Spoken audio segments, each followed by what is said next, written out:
going to be your cell bodies. Right here's your cell body that's going to be responsible for interpretation of both sensory and motor impulses that are carried to them. And of course, there's billions, trillions of these guys. The conduit that carries basically these impulses from different portions of the body throughout the brain to the cell bodies, again scattered throughout the whole brain, is going to be axons right over here. They're going to carry the impulses. These guys up here, the cell bodies, are going to do the interpretation and produce a function based on the stimulus that it receives. So when we look at these guys here, the white matter tracts, they're going to have a myelinated layer or covering on them that gives it that white matter appearance. The gray matter is not going to be myelinated, so it's going to appear, as what we'll see on T1 weighted images, as being a gray matter structure. From our standpoint, this is very elementary, is that white matter is going to be conduits. It's going to be passageways for carrying impulses, both sensory and motor, to the different portions of the gray matter structures. And then vice versa, what's going to then produce a response carried to different portions of the body will be the cell bodies produce an impulse, or a reaction rather, and then being carried by the white matter tract. So white matter is going to be called such because of the myelinated tissue.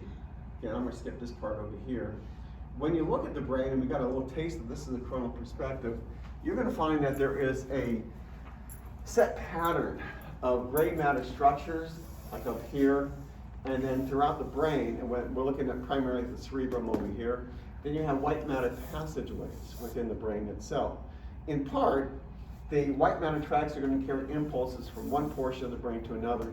Also, in this instance, it's going to carry them from one hemisphere of the cerebrum to the other. We talked about this guy over here called the corpus callosum, and we're not sure what portion of it is on the coronal slides over here, but you can see how it bridges or provides impulses between one hemisphere to the other. Back over here are going to be gray matter structures. And these are going to be the areas that we talked about briefly as basal ganglia. They are going to be interpretation centers for the impulses that are received. They're going to produce a response that then is carried through the white matter tracts, through the spinal cord, and then to the different nerves within the body itself. Here, and this is important for all imaging professionals, right here's a layer of gray matter that's found on the outer portion of the cerebrum called the cerebral cortex. Very thin, probably in the neighborhood of 3 to 5 millimeters in thickness. Very critical in terms of skills such as problem solving, decision making, rational reactions to stress. They find that this area right here is really important. And what has really driven further research on the cerebral cortex is that we're discovering that we downgraded this goes back, 20, 30 years, we downgraded the impact of concussions in the brain. But what we do know is that the brain is going to loosely slide within the cranial vault, and that it moves gently back and forth, and it's protected by connective tissues, it's protected by meninges, it's protected by cerebral spinal fluid. But with concussions, such as a car accident or a fall, is that the frontal lobe of the brain, where the majority of your cerebral cortex is found in terms of its abundance, is being compressed against the inner table of the cranium. And what they find is individuals who have repeated concussions begin to lose certain functionality. And oftentimes it's seen in terms of decision making, clear thinking, problem solving, whatever term you want to use. And where this first became apparent was with not football players, not soccer players, professional boxers. What they found is that, this is before all the cage fighting stuff they have, that people get, when they're boxing, okay, they get hit all the time, and you look at the facial injuries, but what they weren't considering is each blow would cause that cerebral cortex to hit the inner table of the cranium. And what happens is that damage now in terms of small, minute bleeds would occur in the cerebral cortex, and people would show progressive loss of judgment, they would show more signs of rage, they couldn't handle stress, things like that. So that cerebral cortex really became important. I had a friend who, back in Phoenix, he's passed away now, but was an anatomist, and he had access to brains of amateur professional boxers, and he said the cerebral cortex was just compressed. When he got under a microscope, there were small bleeds in that area, and these people oftentimes would show loss of control, decision making, and were prone to rage. So for those that are involved with advanced imaging, the cerebral cortex will be one area of importance, and it's a collection of brain matter structures from that standpoint. And going back, we'll talk more about this, but this white guy over here, and what we'll see right over here, is a connector that's really critical. It's going to link both hemispheres of the cerebrum. It's called the corpus callosum. And this is somewhat of a dried specimen. What you see over here are two hemispheres of the brain, of the cerebrum rather, and right between the two is the corpus callosum. And you can see a network of white matter tracts that go to different portions of the brain. What's important is the corpus callosum is going to allow communication from one cerebrum to another. What they discovered is that the brain works in unison, it works in concert with each other. That not one portion of the brain, for example, take the phenomena of learning. Learning is a complex experience, I can't find the right words for it, that involves both memory, both prior learning, both reaction to stress. I mean, the list goes on and on. And when they track through functional MRI learning, they find that different portions of the brain are going to light up. If you have damage to the corpus callosum, these mechanisms, these reactions, these responses are going to be impeded. So something as small as the corpus callosum is critical. So when you look at this, you'll find it to be a large white matter tract right along the midline of the patient's brain. Here's the lateral ventral. We'll talk about that later on. So the corpus callosum really important. We'll talk more about it as we get into images.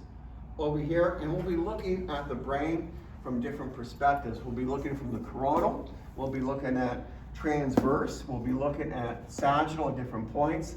I have to say we're going to cover everything from every level, but again, it gives you that appreciation of how these communicate from one hemisphere to another. We're going to find out there's communication also in lower portions of the brain that link the cerebrum to the cerebellum, to the brainstem. And we're going to talk about each of those connectors. Look at the network here, and again, it's kind of hard for the first glance. This is a transverse slice. We talked about the corpus callosum, genu, splenium, basal ganglia over here. And then you find these bands of white matter tracts like this, somewhat bamboo, or not bamboo, but boomerang shape right over here and back over here. We're going to call those capsules. We'll talk more about those here in a little bit. And they're also going to carry important impulses for both sensory and motor function. Once again, it's going to link the upper portion of the cerebrum to different basal ganglia. If you have, for example, damage in these tracts, one half of the brain or some of the functionality will be impeded. Here is our corpus callosum.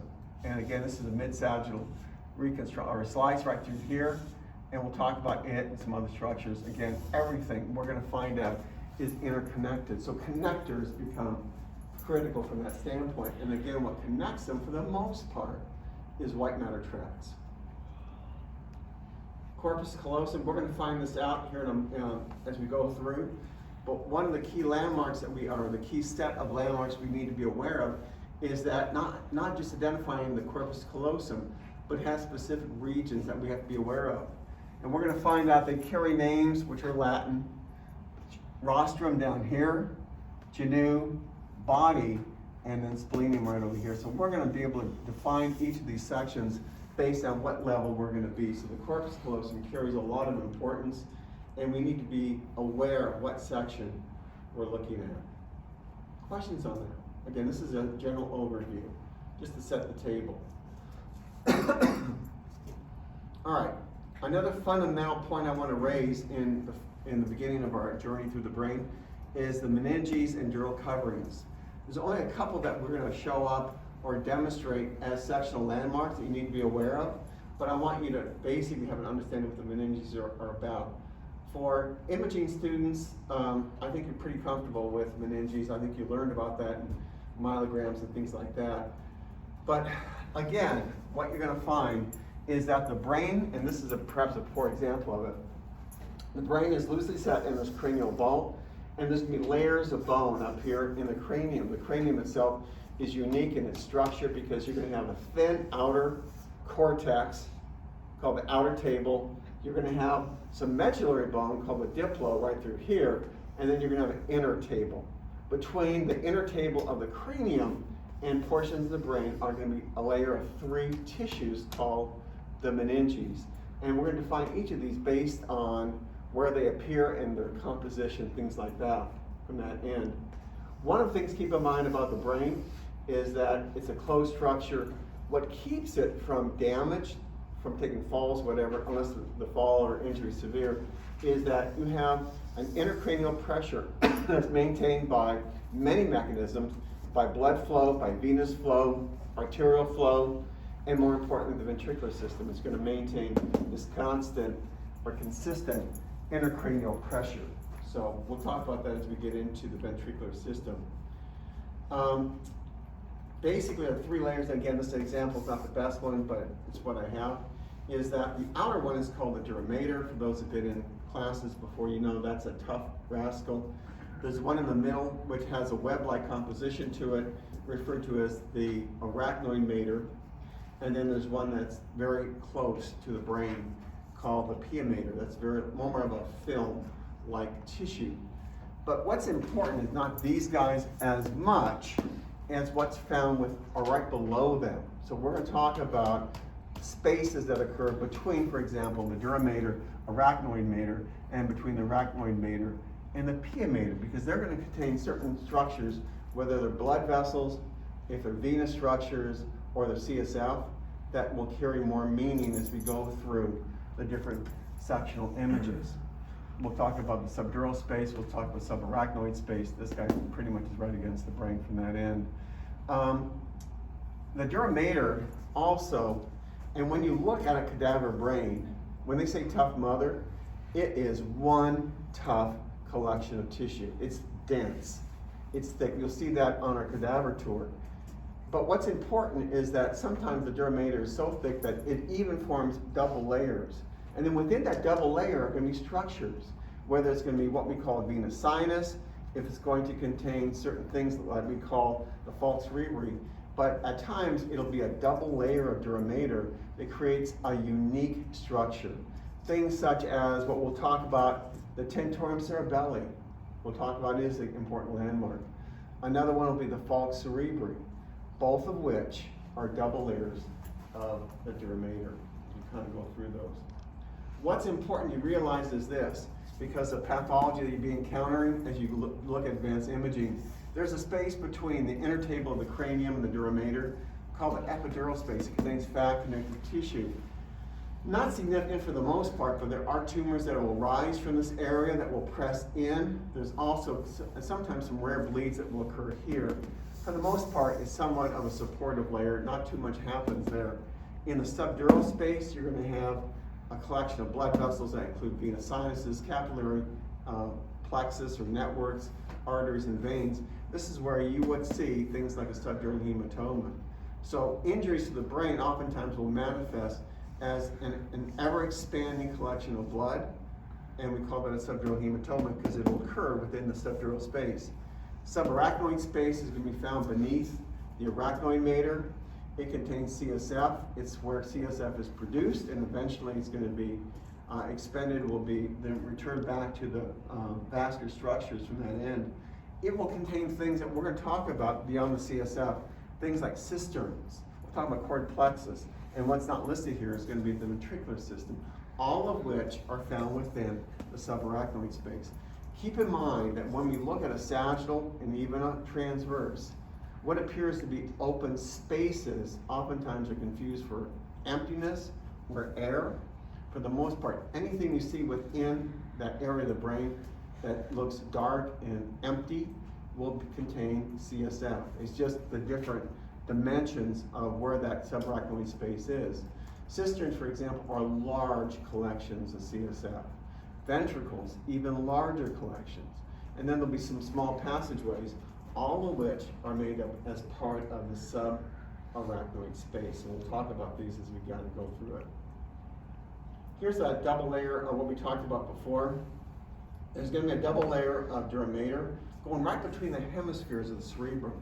That's going to be called the falx cerebri, and it's going to be found between both hemispheres of the cerebellum. Then there's one back over here called the tentorium cerebelli, and it's going to separate the posterior portion of the cerebrum from the cerebellum. And early anatomists described it as a tent-like structure, like this. And somewhat that's its shape, except we look at it from a different perspective. And thus early anatomists came up with the term tent, or tentorium cerebelli. So that will become, in fact, both of these will become important landmarks. When you look at the falx cerebri, for example, this is a straight-on coronal image, you're going to find there are structures within it that become important. Venous sinuses, there's areas of different tissues that we're going to define as we go through it. That's what these guys here, I'm going to skip through that real quick. Over here, kind of hard to pick up, here's a coronal image, and you get a feint on the T1 weighted image right over here of a small linear density right through here. This is the space between the hemispheres called the longitudinal fissure, and right between them is a dural tissue referred to as this falx cerebri. On the sagittal, between the portion of the posterior portion of the cerebrum and the cerebellum, there's this white line right over here. That white line is going to be a portion of the tentorium cerebelli. So those two landmarks will become important as we look at different levels, whether it's going to be transverse, sagittal, or sometimes coronal from that perspective. And I won't get into these guys right now, but within the dura mater, you're going to find certain venous tracts that are found within it. So we're going to talk about the venous sinus collection in the brain, some of which move from anterior to posterior, some of which are going to move transverse. But what you're going to find is venous sinuses is how blood is going to be returned from the different portions of the brain back to the central circulation. And they're going to be called venous sinuses for two reasons. One, they don't contain a vessel wall, and two, there's no valves within them. So what moves that blood at an incredible speed, we're going to find out, is the intracranial pressure.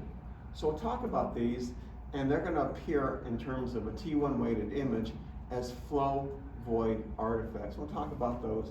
That comes later in our conversation. So these are going to be found within the dura mater. So these guys are pretty big.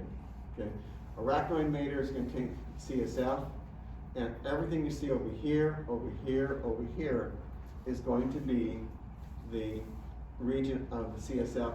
Everything you see here that contains CSF is going to be a portion or an aspect of the subarachnoid space. Okay. Over here, we can see it in this image right over here, is that there is it's on a CT scan. See a little collection of contrast right through here. What this is going to be an example of a subdural hematoma, and over here is a bone window algorithm that shows an actual fracture. So for those that are involved with CT, you're going to do a lot of these kinds of injuries. Sometimes the subdurals are very small, very minute. Other cases, they're massive to a portion where they lead to midline shifts in different brain tissue. Okay? This is all fundamental information, so I know it's somewhat redundant for many of you, but sometimes at least want to set the table and kind of give you some terminology, if nothing else, before we begin.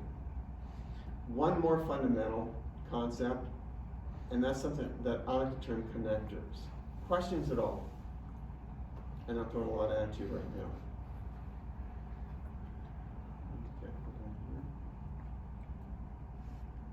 Okay, I'll try one more time so I can get PowerPoint to work. Apparently PowerPoint's not working here.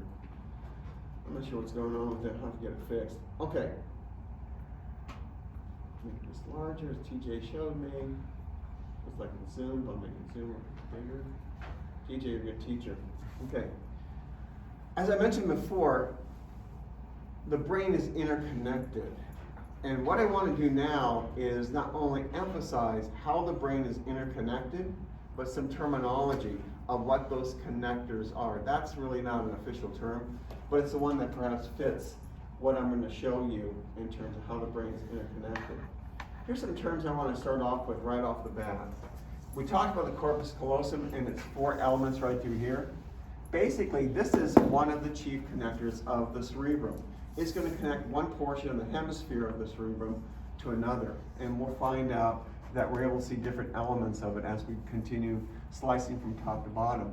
So corpus callosum connects both hemispheres of the cerebrum. There's a similar connector that's not white matter tract, but rather a mixed tissue of both gray and white matter tissue called the vermis.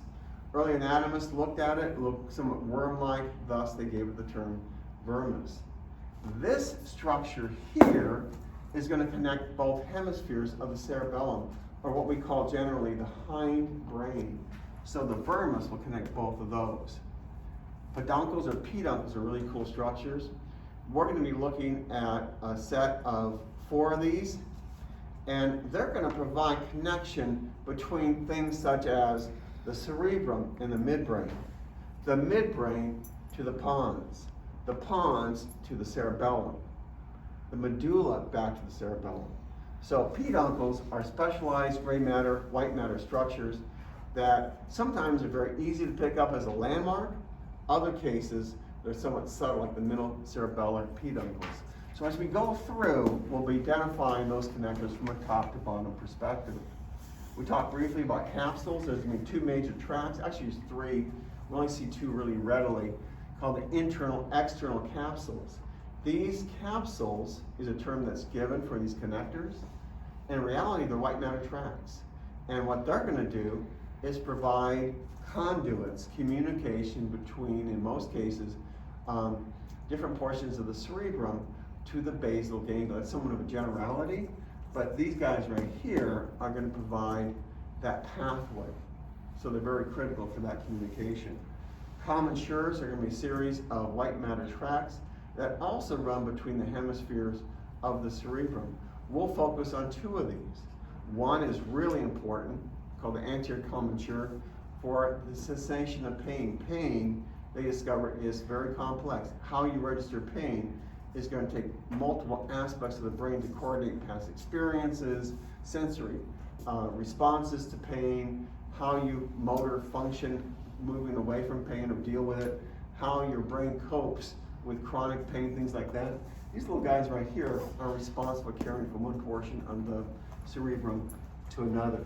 And then pyramids we talked about briefly, which is going to be found in the medulla, are also, we'll define them as connectors that connect the different portions of the body to the medulla, and then in turn to different portions of the brain. So we'll look at these somewhat individually right now. I've already covered these guys already, but they're worth mentioning before. And we'll look at these from both a transverse and actually from a coronal, transverse, and sagittal perspective.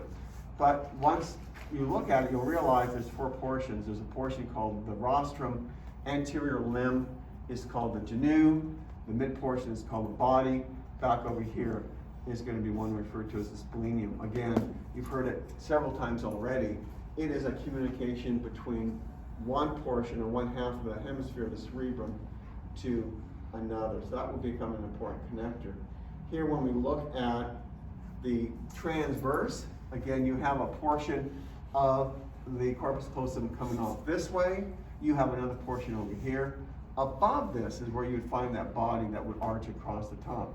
Again, it's going to be these communications that allow for it. On a coronal perspective, you're going to see it connecting as well, sweeping between both hemispheres of the cerebrum. So you're going to see this guy coming across. And at what level you capture your coronal image will be where you expect to see genu, body, or splenium from that sample. There's other connectors which we'll get into as we work our way down. Again, the sagittal we've already discovered from that end. Ultrasound, folks, on the long axis, you're able to pick up the lateral ventricles right over here. And over here is going to be the region of the corpus callosum. As you begin to pick up these landmarks, you're able to see the rostrum, genu, body, and splenium back over here. There's an area it's made up of germ cells, it's called the caudothalamic groove. I don't know if Anastasia's covered it yet, but some children who are premature because of stress in birth, sometimes those germ cells will begin to bleed, and this area over here will begin to expand. So when you do neonate brains, oftentimes this is an area they look for. And this over here would be a short axis over here. Here's two of the horns of the lateral ventricles, and right between the two is where you would expect to find the corpus callosum. So when you do a neonate brains, these scans are really important to be able to see if there's any signs of stress involved in that area called the caudothalamic groove. Capsules we talked about briefly, and we'll cover each of these for you. These are kind of confusing, but right over here, basal ganglia, we'll define those completely over here. Same over here, the thalamus over here. But what's important, number one, right over here, coming off this way and this way, we're going to define as the internal capsule. There's one outside of these basal ganglia called the external capsule. There's a third one called the extreme. Back over here, you see on the coronal image, you see again beyond the corpus callosum, you see a couple basal ganglia right over here, which is the head of the caudate nucleus. These are called lentiform nucleus, and right between them is going to be internal capsule. Outside of it is going to be the external capsule. Again, these will become important landmarks, not only from a learning perspective, but if I have a patient who suffers a stroke, a gunshot to any portion of these capsules, basically they lose one half of the brain. They lose a lot of functionality. So when you look at brain injuries, what appears up here to be white matter tracts, take a bullet in that area, you're losing one half of your sensory and motor function. Other parts of the brain could be injured and virtually no impact.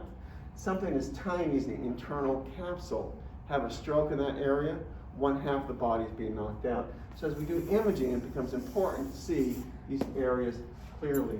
Again, just a different perspective. Here is a coronal, here is that internal capsule, external capsule. So from a pathology perspective, it's important to know where these guys are, because oftentimes small, minute injuries to these regions can have profound impact. Over here, and we'll get into this as we move our way down into the cerebellum, which is called the hindbrain. Don't worry about anterior lobe yet.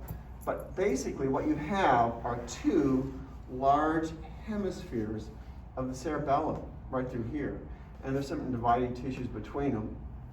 What you find is there's a couple connectors. This guy here is our vermis. It has that worm-like, and you'll see it better here when we look at other transverse images, worm-like appearance that is made up of both gray and white matter tracts that connect one portion of the cerebellum to another. And therefore, there's that communication between both hemispheres. Here is the medulla, and what you have over here are two peduncles. These little guys over here are going to allow for communication between the medulla to the cerebellum. So these peduncles are going to occur at different levels, once again providing that inner communication that we're trying to achieve. Here's another shot of the vermis right over here. Here's our friend the pons, that sweeping area which is above what we just saw, all of which is the inner connector between both hemispheres of the cerebellum, referred to as the vermis. On a long axis on ultrasound, you see it right up. Why the label it C, I have no idea. Here's your fourth ventricle, and here's going to be a portion of the vermis on the ultrasound image.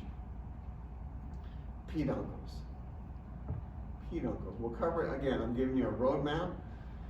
These are specialized motor fibers that again connect portions of the brain. These guys here we have Mickey Mouse making a return, and we're going to find the ears of Mickey are going to be called cerebral peduncles. What they do is connect the cerebrum to different portions of the midbrain. So these guys here is not part of the midbrain itself in a formal sense, but rather are two separate specialized motor fibers that allow communication between the cerebrum above it down to the midbrain. So here's that connector right here. Here, between the two, we'll find out this is the area of the vermis that allows for early communication between the hemispheres of the cerebellum. Continuing down, we'll get into superior cerebellar peduncles, middle cerebellar peduncles. We'll talk about those. Again, all interconnectors from that standpoint. The inferior cerebellar peduncles we saw earlier are these little limbs that occur out here. So everything's interconnected from that standpoint. Commissures are difficult to see. But right over here, we know we have things like this, we're kind of below the area of the genu and splenium. But what you find is these little guys right here. There's one here called the anterior commissure, and there's another one back over here, kind of a linear transverse sliver of white matter tracts. These commissures are really important. Again, pain, sensation, and management is very complex, but they allow for us to be able to communicate with different portions of the brain that take into account past experiences, past memories, how we react to pain, how we deal with chronic pain, how drugs will affect different portions of the brain centers, and how that's going to be communicated between both hemispheres. A little linear line right here is the anterior commissure. This one down here is called the posterior commissure.